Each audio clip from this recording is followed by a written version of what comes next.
Bienvenue pour cet instant des paroles de la vie éternelle avec Marc-Joseph. Aujourd'hui, nous sommes le 30 septembre 2025. Et comme d'habitude, je suis là pour te rappeler que ce jeudi 30 septembre 2025 est pour toi un jour de grâce. Malgré les deuils, malgré les difficultés, malgré les problèmes, malgré les circonstances, malgré les persécutions, ce jour est un jour de grâce pour tous ceux qui détiennent dans leur vie la présence de Jésus-Christ. Donc, si Jésus-Christ habite dans ton cœur, ce jour est pour toi un jour de grâce, et chaque instant dans ta vie avec Jésus-Christ sera toujours un instant de grâce. Car Jésus-Christ donne sa grâce en abondance. Dans le mot grâce, il n'y a aucune notion de mérite. Jésus-Christ ne demeure pas avec toi parce que tu es bon, tu es gentil, parce que tu es le meilleur des hommes ou la meilleure des femmes. Non. Jésus-Christ veut demeurer dans ta vie parce que Dieu le Père te fait grâce. Dieu le Père te fait grâce et veut te donner la possibilité de vivre éternellement. Et que même la mort n'ait plus de pouvoir sur toi. Alors, pas de panique. Quel que soit l'état des événements, quelles que soient les situations, ne panique plus. Ne te décourage pas. Ne te laisse pas aller dans la déprime. Élève ta foi vers Jésus-Christ. Fixe ta foi vers Jésus-Christ. Crois en sa puissance, crois en sa bonté pour toi. Crois à la grâce de Jésus-Christ. Bien entendu, je ne t'invite pas à accéder à une religion. La religion va te perdre dans des doctrines, des principes, des dogmes, des cérémonies, tout ça. Non. Je t'invite seulement à recevoir Jésus-Christ comme sauveur et maître dans ta vie. Et que Jésus-Christ puisse diriger ta vie. Et que sa paix puisse inonder ta vie. Et quoi qu'il arrive, que tu puisses avoir la certitude que le Seigneur Jésus-Christ est avec toi. Et si Jésus-Christ est avec toi, quelles que soient les circonstances de ta vie, c'est lui qui maîtrise. Tu n'as pas à t'agiter. Tu dois faire tout ce qui est possible pour toi, sans faire de mauvaises choses. Tout ce qui est droit et juste, tu le fais toi-même.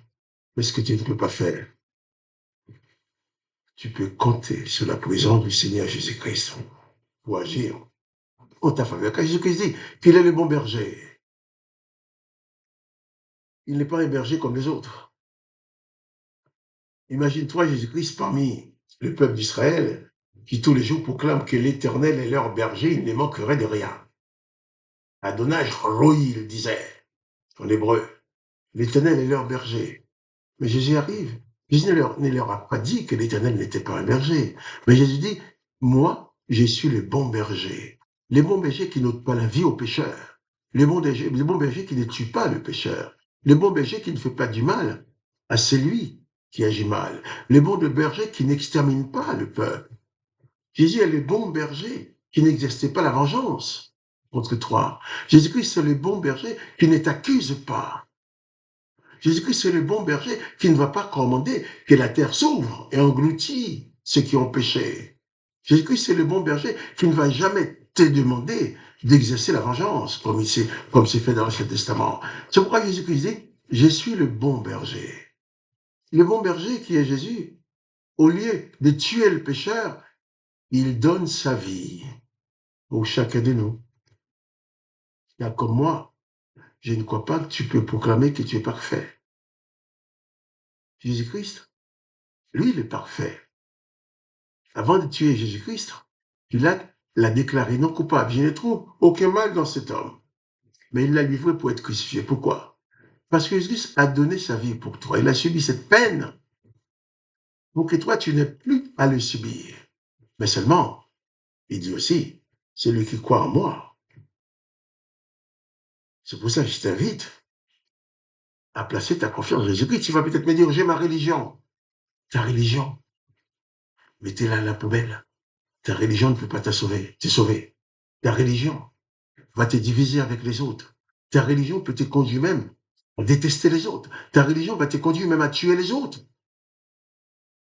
Mais Jésus-Christ, c'est le bon berger. Il va te conduire a agi comme lui. Jésus-Christ ne condamne pas les coupables, il pardonne. Non seulement il pardonne, mais il intervient dans la vie de ces coupables pour les transformer, afin qu'ils soient non seulement libérés de sa culpabilité, mais qu'ils n'aient plus à commettre des actes pour se rendre à nouveau coupables. Jésus-Christ, c'est celui qui peut transformer ta vie, qui peut tout changer en toi. Seulement place ta foi en lui, attends-toi à ce qu'il agisse en toi, et pas de panique, car le bon berger est avec toi.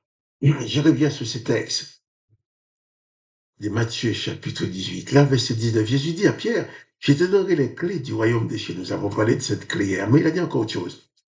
Ce que tu lieras sur la terre sera lié dans les cieux, et ce que tu délieras sur la terre sera délié dans les cieux. Jésus non seulement donne à Pierre le pouvoir de prêcher sa parole en premier, mais il lui dit aussi, je te donne un autre pouvoir.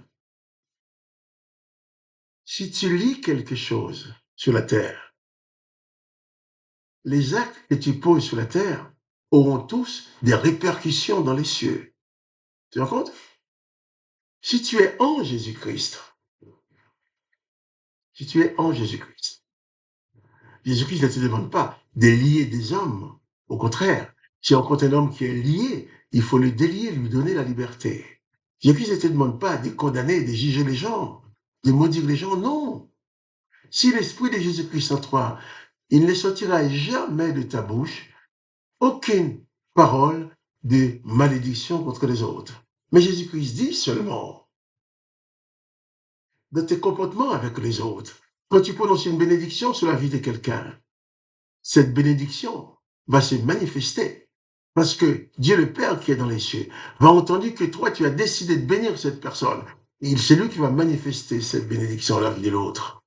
Jésus-Christ t'invite à devenir son collaborateur pour bénir, pour sauver. Des gens qui sont liés par des puissances démoniaques, par des démons, par des puissances sataniques qui les torturent. Jésus te donne le pouvoir de les délier. Si tu proclames que ces gens-là sont déliés, ou tu proclames leur délivrance dans les noms de Jésus, Jésus s'engage à ce que la délivrance intervienne vraiment dans leur vie. Si tu ordonnes que les démons partent de leur vie, Jésus s'engage à ce que ces démons sortent de la vie de la personne. Pourquoi? Parce que tu es son disciple. Tu deviens comme lui, fils du pays. Il dit, ce que tu lis sur la terre sera lié dans les cieux. Ce que tu délieras sur la terre sera délié dans les cieux. Il y a des gens, malheureusement, qui prennent ça pour autorisation de maudire, pour autorisation de malmener les autres. Non! Jésus ne te demande pas de lier les humains. Au contraire, il te demande de les délier. Jésus ne te demande pas de lier les gens qui te font du mal, de prononcer des paroles de malédiction sur eux. Si tu prononces une parole de malédiction, ce n'est pas Dieu le Père qui va accomplir la malédiction dans la vie des gens, puisque Jésus n'est pas promoteur de la malédiction. Mais si tu prononces la parole de grâce, la parole de bénédiction sur quelqu'un, l'Esprit de Jésus-Christ va prendre cette parole de ta bouche, il va l'appliquer dans la vie de l'autre. Comme ça, comme Jésus-Christ, tu deviendras un élément de bénédiction, un élément de délivrance pour ceux qui s'approchent de toi. Quand tu vois quelqu'un, même si la personne ne te parle pas, si dans ton cœur, tu sens que tu dois bénir la personne, tu dis, eh bien, je te bénis dans le nom de Jésus, même si la personne ne l'entend pas. L'Esprit du Dieu le Père va appliquer cette bénédiction dans la vie de cette personne. Elle ne saura même pas d'où vient cette bénédiction, Mais toi, tu l'as béni. Car Jésus-Christ te demande de bénir et de ne jamais maudire. Tu as le pouvoir de bénir, de guérir, de faire du bien dans le nom de Jésus-Christ. Mais si tu vas faire des choses que Jésus-Christ n'aurait jamais fait, ne dis pas que c'est au nom de Jésus-Christ. Si tu vas exercer la vengeance, comme c'est ordonné dans l'Ancien Testament, ne dis pas que c'est au nom de Jésus-Christ. Si tu vas réciter des psaumes, des prières, des malédictions contre les autres, ne dis pas que c'est au nom de Jésus-Christ.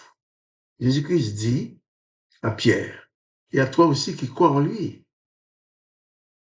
Quand tu bénis quelqu'un, cette bénédiction se manifeste par la puissance du Dieu le Père, parce que le Père veut collaborer avec toi, pour qu'il soit un élément de bénédiction pour tous ceux qui s'approchent de toi. Que le nom du Dieu le Père soit glorifié, que le nom de Jésus-Christ soit glorifié. Que toi, tu sois béni, que tu sois un élément de bénédiction pour tous ceux qui s'approchent de toi. Tu as le pouvoir de bénir, tu as le pouvoir de guérir, tu as le pouvoir de prononcer des paroles de délivrance sur ceux qui sont enchaînés par le diable. Alors, réalise tout cela et attache-toi à Jésus-Christ. Sois béni. Et moi, Marc-Joseph, je te dis à demain pour les paroles de la vie éternelle.